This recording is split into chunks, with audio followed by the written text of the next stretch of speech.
Hey everybody, glad you're watching the videos here in the Audrain Museum Network. And if you enjoy what it is that I experience and what Antonio experiences as well here, why not subscribe? Subscribe today. Hit the button and be sure to hit the bell icon to be notified when we put up great new content. If you love classic cars, then Donald loves you. So, Antonio, from 1934 to 1987, do you see any change at all in the product of Aston Martin? Slightly. Only slightly. It's a little bit more comfortable in here. It is a little bit more comfortable. And we're warm. Well, we are warm. Yes, it is. It is much warmer in here than it was in the wonderful 1.5 liter Mark II. But you know what's not changed? The power delivery. True, but this is slightly more powerful than the Aston we were in this morning. But you know, it doesn't feel that different. No, it's a linear change. Exactly. It still makes power in a very linear sense, and it still has a growl to it. This is a V8, so it's just different engine note, but it still feels very similar to what we were in this morning, for sure. And that says a lot about brand identity over the decades. Absolutely. We were talking about that. We were in the earlier car, and the fact that we go from a 1.5 liter 1934 Aston Martin to a 6 liter 1987, and you actually can feel a bond between these cars. You can. Pun intended. Oh, absolutely. I mean, we're driving on the same roads as we were this morning in the same little route, but it's nice to see the evolution of a company. Obviously, we were bouncing around a little bit this morning, and this has more modern suspension. And we're still bouncing around a bit. We are, but we're more comfortable in this, but you can still get a sense of where the car is and what we're feeling on the road. And I think they've done a fantastic job at keeping the same level of excitement, but just progressing the product a little bit further.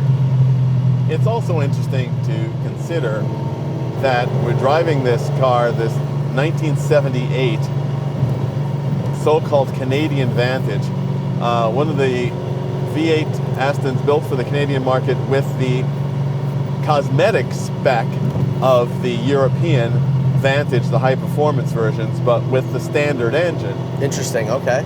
And it was a model not sold in the US, and afterwards, in something which is fairly common in Aston land, the car was actually uprated to the actual Vantage spec. Oh, full wow. 6 liter and 0 to 60 in 5.5 seconds. Very fast for the day. Very fast for the day. And it's a funny thing that these cars fell out of favor for a very long time. People either preferred the earlier Astons, the DB4, DB5, even the DB6s, and the later Astons, but these sort of fell into a trough. I often joke that it's sort of a really refined English Camaro, but I actually don't mean that as an insult. The way that this car delivers its power is very much like an American V8. Yeah, absolutely. I mean, it sounds like an American V8, that's for sure, but it's not a deafening sound. It's the right amount of noise where you can still have a conversation like we're having right now, but enjoy it, but not be totally drowned out by the sound. You mentioned Camaro. I would argue that a bit. I think it looks more like a Mustang. I know we were talking about that before earlier, but regardless, I mean, it does kind of resemble a more refined American pony car. Yeah, exactly. A more refined muscle car, especially on the interior. I mean, this is a top-notch interior. It's pure English club elegance. The wood in the dash, these nicely upholstered seats. Yeah, it's a car that's very comfortable to spend a lot of space. It's a very comfortable space in which to spend a lot of time. Oh yeah, this is. I mean, you always mention it in the videos. Is a continent crosser, and could Donald Osborne do it across the continent in this, and I think you definitely could. I mean, this is so comfortable. Yeah, love to drive this across the U.S. or across Europe for that matter. Although it'll be a lot cheaper to drive it across the U.S. because with the fuel prices in Europe, this is a car that was not particularly fuel efficient. No, especially during the time that it came out. I mean, the gas crisis in the 70s. And I'm sure that when this came out, some people thought it would probably be the last of its kind, which turned out to not be true. But, I mean, that really was a scary time for the sports car lover. They thought they weren't going to have powerful engines anymore. It was indeed. And when you think about, again, it's always easier to look at these historical moments in retrospect. But when we think about sort of the disappearance of performance, which happened at the end of the 60s and beginning of the 70s, it didn't actually last that long. Yes, it lasted longer in the US than it did in the rest of the world. By this time, Porsche had come out with the 930 Turbo, so performance was coming back into the world. But it is inconceivable to think about the fact that cars like this were at the absolute bleeding edge of performance, and today we still live in this era of sort of ordinary 500 horsepower cars out of the showroom floor. Oh, it's crazy. I mean, I'm not old, I'm 25, but even since I was a kid, I remember the Ferrari F430 had almost 500 horsepower, and all of the road testers were saying, oh my God, a car with this much power, oh, we'll never beat that. Now a Ferrari 296 GTB has almost 800 horsepower. 800 horsepower. Even exactly. with, we're relating this to the car that we're in, Aston Martin, a DBS Superleggera has over 700 horsepower. I mean, cars are getting so powerful, but the technology is getting so good that it allows us to have high amounts of horsepower and not high amounts of worry in terms of power delivery. Precisely. Think about this. This is about 390 horsepower. And this is plenty of power. Plenty of power. You don't need any more power than this. No, absolutely not. It's usable performance. Whereas, I don't know if you could drive a DBS Superleggera with the same smile that you have on your face right now on this road. You'd be tooling around in second gear, and then you'd be well over the speed limit. Whereas this, not so much. And the other thing about this car, of course, that everyone appreciates, is it's got a nice traditional 5-speed dog-leg gearbox. Absolutely. I was joking earlier, all of the cars that we drove today were dog legs, but this is the first one that I actually pointed it out because it has the fancy lettering on the on the shifter itself. See the pattern. Yeah, it's funny.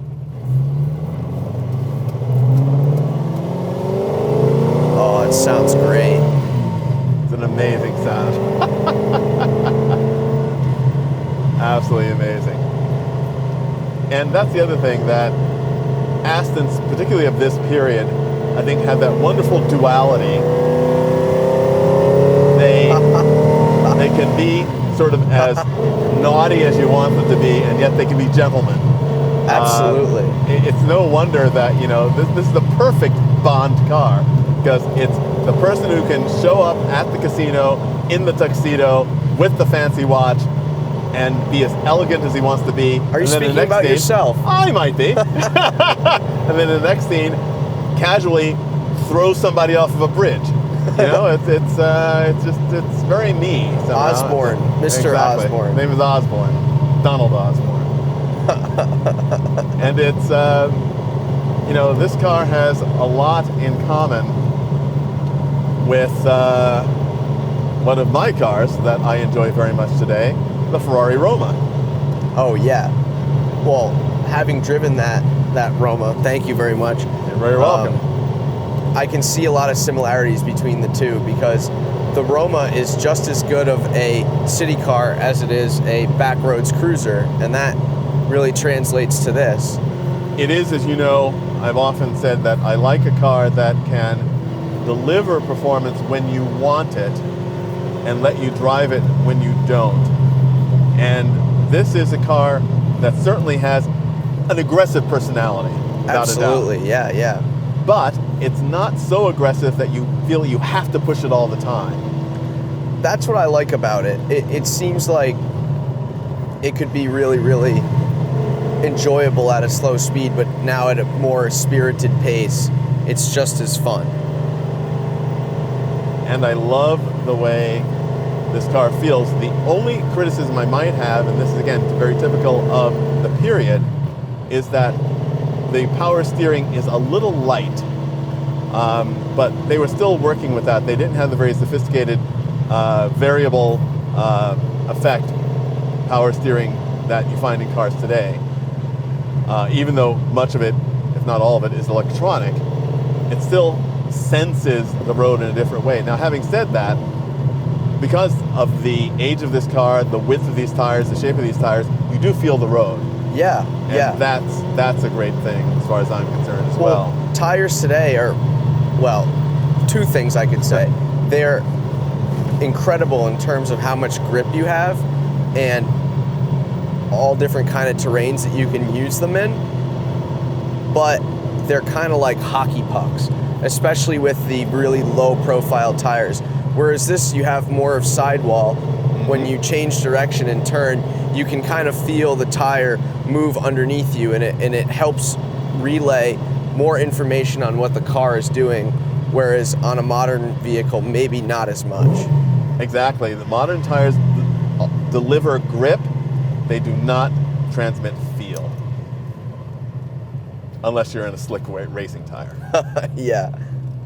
Which we're not. No, thank God. Come on, Donald, I want to hear this engine roar.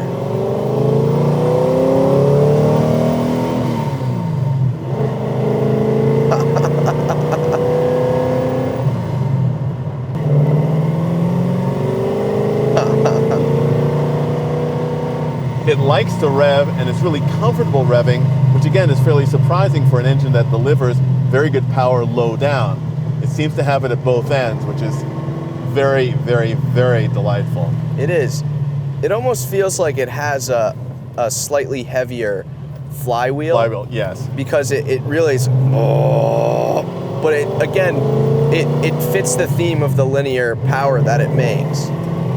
And there's, I think that it does have a fairly heavy flywheel, because when you lift off the throttle in between shifts, the revs die very little.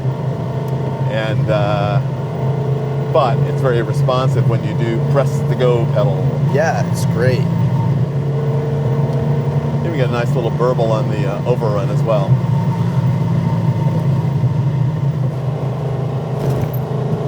And it seems to handle more bumpy pavement. It seems to just soak up the bumps, but still allow you to go through with speed and ease. Yes, it is, as we have discussed before, a great combination of all of the aspects of the chassis. It's the suspension, the tires, the seats, everything combined to give you a very comfortable and reassuring ride. Turns in wonderfully. Yeah, it does. You could have a lot of fun in this and also get into a lot of trouble with this. Yeah, you don't look at this car and think that this would be a fun car to sort of hurl around, and yet it is. Well, I think it handles much better than some of the pony cars that it resembles, that's for sure. You would not be able to do that with some of the other muscle cars that we've driven on this channel. Expectations are a really interesting thing, and sometimes they can really fool us in ways that can be very misleading. I feel like this is one of those cars that is finally starting to come back in popularity, and I don't know, I don't want to say that it was totally forgotten. It was pretty well forgotten. Yeah.